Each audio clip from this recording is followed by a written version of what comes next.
Ravi de vous retrouver sur Kati 24. Bonsoir et bienvenue à tous dans ces flashs d'informations. Le Premier ministre Choguel Kokala Maïga a présidé ce mardi à la primature une réunion du Conseil des cabinets consacrée au dossier inscrit à l'ordre du jour du prochain Conseil des ministres.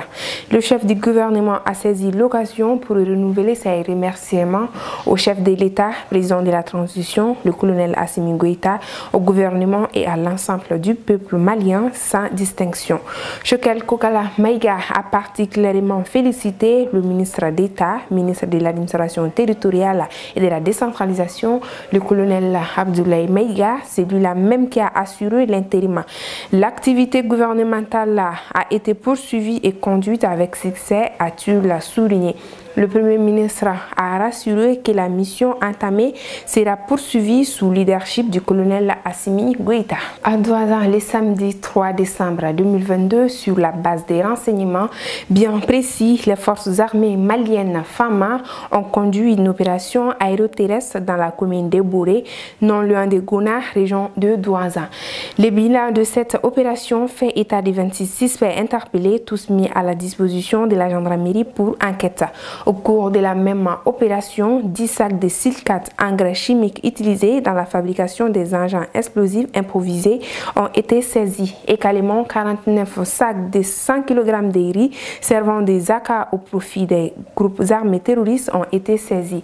Ce bilan correspond réellement aux actions menées sur le terrain précisément à Bouré, contrairement aux insinuations et aux désinformations apportées sur les réseaux sociaux faisant état de 41 personnes arrêtés à Bouré, dont une trentaine ont été froidement exécutés et 11 autres libérés. Les femmes ne se reconnaissent ni de près ni de loin dans cette information et apportent un démenti formel à cette tentative d'intox et de désinformation sur nos forces.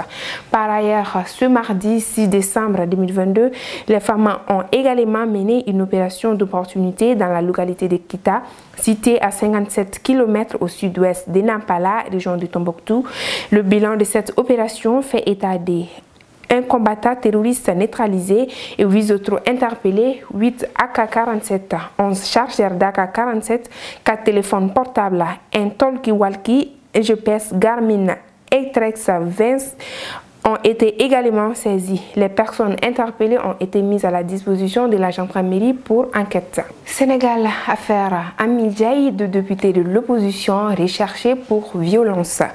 La scène surréaliste s'est déroulée jeudi 1er décembre en pleine session parlementaire sous le regard consterné du président de l'Assemblée nationale qui a immédiatement saisi le procureur de la République. Les violences survenues en fin de semaine dernière au sein de l'hémicycle sénégalais commencent à prendre une tournure judiciaire.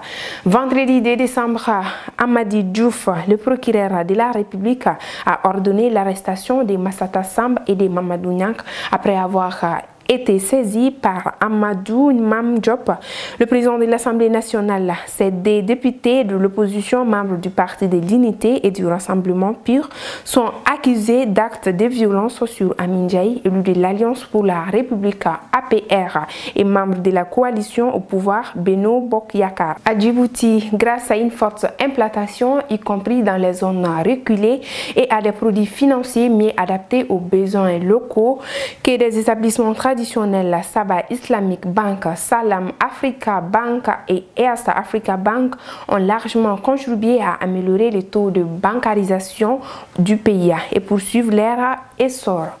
Depuis une quinzaine d'années, la finance islamique a le vent en poupe dans la corne de l'Afrique. Illustrant cette dynamique en marche dans la sous-région, le Global Islamic Finance Award GIFA 2022 a été remis le 14 septembre à Abiy Ahmed, le Premier ministre éthiopien, récompensé par le jury pour la mise en place d'un environnement général des affaires à la fois incitatif et spécifique pour la finance islamique. Et c'est à Djibouti qui accueille cette année ce grand rendez-vous international que le chef du gouvernement éthiopien est venu recevoir son prix des mains du président djiboutien Ismaël Omar Guelleh, lui-même honoré en 2017 pour avoir fait de son pays l'une des principales places fortes de la finance l'influence islamique en Afrique, comme l'a rappelé le Pakistanais Humayun Dar, concepteur du JIFA en 2011.